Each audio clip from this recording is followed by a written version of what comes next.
I am just going to say it as it is. If you have any principles, any moral values, you shouldn't be buying this game because this game represents yet another humiliation ritual to gamers, and this time to Japan and Japanese people. It is very common in these woke games, these games that push cultural Marxism, that they, one way or the other, humiliate the player, being it by making the female characters ugly, changing the main characters into females, introducing black characters in out-of-place situations like Yasuke in Assassin's Creed Shadows, making characters homosexuals out of the blue, or filling your games with this LGBT representation, putting women in most if not all positions of power, etc. There are many ways they do this, and the more you accept it, the more you buy these games, the more it's going to keep happening. Oh, but it's just a minor thing anyway, I don't care, the game is fun. They rely on you saying that to succeed. They rely on your apathy and your consumer attitude to win. They also rely on fanaticism to succeed. Remember, fanaticism is a mental disorder that overrides your moral values, your persona, your honor. It makes you a soulless tool that is used by these activists to play defense for their transgression towards our hobby. They rely on your fanaticism to defend their constant attacks towards our games and our cultures. The most recent example of this is Kingdom Come Deliverance 2. I made 2 videos explaining how that game was a woke Trojan horse and how they betrayed their audience. Then I made a review about the game which focused exclusively on the gameplay, and guess what? The game is boring slop that can even stand on its own as a good game. Baldur's Gate 3 is filled with woke garbage, yet it is a really good game. Same with Cyberpunk, in which woke even fits the narrative and the setting. Don't worry, I know, Cyberpunk was the biggest betrayal of CD Projekt Red and that they lied to the players on what the game was going to be. Yet, in my opinion, the game is fun. The game is good and I love the series of that game, even though it's dead as fuck. So even if Cyberpunk is not the RPG we were told it was going to be, I find it to be a really good game that I enjoy. That wasn't the case with Kingdom Come Deliverance 2.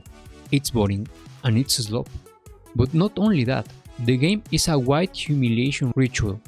Synthetic Man, the only person that I more or less trust for video game opinions, did a 4 hours long video in which he analyzes the entire plot of the game and explains to you all the times that game abuses the player and whites in general. Now I wish his video lasted only about an hour because I know most people are not going to watch the entire thing like I did, and his effort will be kinda wasted on many of the people he wants to give this message to. Now it's the time for the Japanese people to suffer the abuse of these developers. Mind you, there has been a lot of abuse going towards Asian countries like Japan and Korea by the usual suspects. That guy Johnny Somali comes to mind, but the abuse towards these countries has been so brutal that they are starting to take action. This is not casual anymore, this is not an isolated event, no. These are coordinated attacks, and my suspicion is that the perpetrators are mad that Japanese are not accepting to become multicultural and that they are resisting being mixed with people that don't belong into their culture. They are trying their best to submit these countries, and Assassin's Creed Shadows is the last example of this.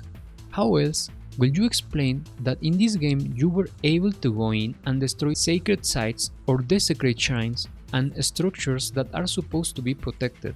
You can say it's incompetence, and you may be right. I am going to be very honest with you guys here, as I always am. In my opinion, none of this is a big of a deal, because in an open world game where the player is in a huge sandbox, I think it's expected that you can destroy and climb structures in the game. I don't think this has to be regulated at all. But here's the thing, that is just one instance. The other situation is the inclusion of a black samurai as the protagonist of the game, completely disregarding historical accuracy and making up their own story. It has been proven that the guy that pushes the narrative that Yasuke was an actual samurai is a liar, and I am going to be honest, I don't think Yasuke even existed to begin with. The fact of the matter is that the sensible thing was to put a Japanese male character that represented the region where the game was going to be based on, like in previous games, yet they didn't. Why is that? Do I really need to answer that question? I think it is obvious that these pieces of shit did it to push an agenda and to gaslight the world into thinking that a black guy was a samurai. It's such a disrespectful and calculated move that gives away that everything wrong in this game is on purpose. It no longer is just incompetence, it is a plan. But you think that's the end of it? No, it gets worse. Yasuke, a black person, can romance Oichi, which is Oda Nobunaga's sister, for fuck's sake. This is so fucking disrespectful and enraging, and I am not even Japanese. I can't even begin to understand how angry Japanese people are with this game. No wonder even their politics and the Prime Minister have to speak about this shit show, because it's actually disgusting. This is the typical maneuver they use to push multiculturalism. Remember when you search in Google Images happy white women and it showed you a bunch of results where a white woman would appear with a black guy? Well, this is exactly the same thing. It is the same brainwashing going on here. They want to mix us in an unrecognizable race. They want to actually destroy diversity to the point that there is only them, the ones in control, and the horrible mix of other races that are not going to have any culture or identity. This is when the typical tried and tired objection will arise. You're just a racist and don't like black people. This is one of their maneuvers. They consciously go and blackwash characters from comics, video games, manga, anime, or historical characters, and then when you object, you're called a racist, effectively misrepresenting completely your posture, basically strawmanning your entire objection and emotionally charging the debate. An appeal to emotion fallacy. Do they forget that CJ exists in Grand Theft Auto San Andreas, and it's considered the best Grand Theft Auto game by many? Personally, one of my favorite series, 24, features a black president of the United States, and it's one of my favorite characters, David Palmer. If anybody of you watched Dr. House, Dr. Foreman was one of my favorite characters. If you watch Marvel movies, most about everyone likes Samuel's Nick Fury. I'm talking about this guy. Did any of you watch Bruce Willis' Unbreakable trilogy? The Glass Man is such an amazing character too. So, is this narrative even true? Or is more likely that when the woke imbeciles don't know how to write good black characters and put them in correct context, which isn't as a fucking samurai that fucks royalty, and what is the alternative character you can play as? A female. A lesbian. These games with women protagonists are so fucking cringe. They truly want us to believe that women can be warriors, fighters, leaders, etc. and that they can beat a man or even a group of men. No, they fucking can't. And I will never accept this. It's stupid. There is a rumor that they made the main protagonist black and they put a woman also, because Ubisoft was angry that most players picked the male protagonist when given the choice in previous games. So once again, an humiliation ritual. This is why I don't play women protagonists in games. I don't buy those games, and I also don't go and watch movies or watch series where the protagonist is a woman. I know why they do this. They want to emasculate you. They want you to normalize this, and once again, guess in which retards they rely to defend them. The fanatics. What fanatics, you may ask? Women fanatics. What is a women fanatic? A fucking simp. Once again, fanaticism, the main tool these motherfuckers rely on to pass their fucking agendas. Stop being fucking fanatics. These stupid virgin simps are being another tool that is being used to destroy our games. And I know for a while we have been enduring these horrible female characters from these woke companies. But now the push is ending up being an overcorrection, because now a game all it needs to do is put some fan service into it and these simps will claim the game is good. It's such a travesty. This false dichotomy is tiresome. I am not saying there shouldn't be any good looking women, no. On the contrary, that's the ideal women representation in a male space, like is gaming. But a game needs to be rated based on its gameplay and its actual merits as a game, not just praised around titties and ass. I think we all can agree that Naoi is an ugly character, and that if she was an actual good looking female, the game would have had more sales. Like I said, simps. The fact of the matter is that the game could have just made it so you could create your own character, and that would have been the perfect solution. Yet they didn't do that because the entire point of this game is to be a propaganda tool and an insult to Japan and gamers. The game is not even a good game. There are countless examples of this shared on social media. They couldn't even code stealth properly, once again. The combat is piece easy, it's actually terrible. There are videos showing how if you crouch, the enemies can hit you. The voice acting, holy fuck, I already made a comment about that on X. What the fuck is this shit show, seriously? Resentment can grow quietly without much warning after a storm. Mushrooms can too. Shiitake? Mushrooms.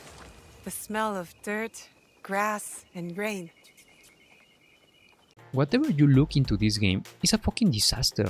Now, about the gameplay, I won't play it, I won't review it, because I consider Assassin's Creed games fast food video games. They are normie games. They are actual slop for me in general. And this is where many of you will live because you are fanatical over these games, and can't stand someone saying that. I will be honest though, the last time I played an Assassin's Creed game was Revelations, which I think is the last part of the Ezio story, and the only thing that I liked was precisely Ezio, finding those weird secrets around the world that had some Illuminati shit in them. The whole story of Desmond in the Animus was very entertaining. The games were playable and have some interesting things, but the actual gameplay was very normie proof. Everything was very easy, the combat, while innovative, was a joke, the parkour was done automatically, all the gameplay was on rails, and the game basically played itself. If you want actual games with similar gameplay but that actually offer some challenge, I will show them here. Some of them are serious, so if one game appears, that means I probably recommend the entire series. So is this game any better? No, obviously not. It's the same slop gameplay I described, but also badly coded, with bugs, even more easy, and at some point somehow Assassin's Creed games decided to incorporate RPG elements into them. So now there is loot and all of that, but other than that, the game still represents fast food video games. Oh, but how will you know this if you haven't played the game? There are streams 24/7 and tons of videos and clips on social media. You really don't always need to play a game to know it's more of the same crap you have played dozens of times in the past, with a few additions here and there, but now it's also an humiliation ritual. I have much better things to play and enjoy than giving my money to Ubisoft and suffering through that shit game seriously. And here is the other thing I want to bring up. The shields that are being paid one way or the other are defending this game, like Asmongold or Hassan. They just both happen to be working for Night Media, and both received an early review copy of the game. Hassan was even sponsored. I'm sure that's all a coincidence. Asmongold, as the typical grifter he is, he farmed the entire drama, faking he was on the side of gamers.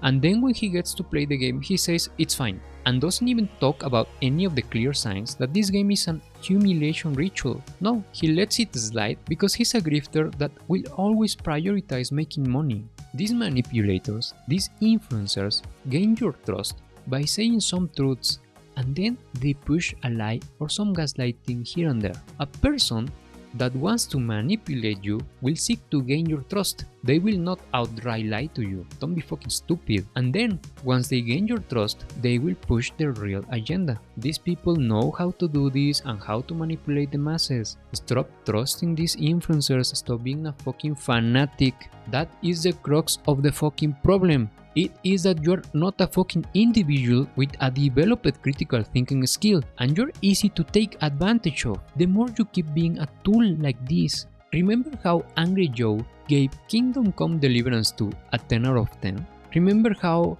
that retard John Ye was defending Cyberpunk? Shelob also shield for Kingdom Come Deliverance 2, Indiana Jones, Dragon's Dogma 2, etc. Fortunately, At least for Assassin's Creed Shadows, he acknowledges that the gameplay is what I just told you.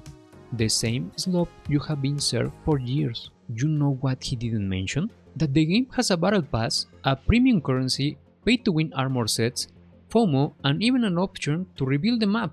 You can't make this shit up. Here's a review of this Steam user that explains all of this that I mentioned. And if you go to the Reddit of Assassin's Creed Shadows, the fanatics there are defending this travesty. See, it's all about the fanaticism and the fanatics. If this is the best this company has to offer, then it needs to die. I cannot remember a single Ubisoft game that I think is an actual good game, at least from the past decade. I was off the train of Assassin's Creed games very early, as I have told you. After the Ezio story was over, I said, fuck this shit, I have seen enough. And I think I played a bit of Assassin's Creed 3, which was also woke trash. And I said, nope, same bullshit, and now we have a DEI protagonist. I am out of this bullshit. And it was a good decision. These games not only continued with their slop gameplay, but continued to be woke garbage.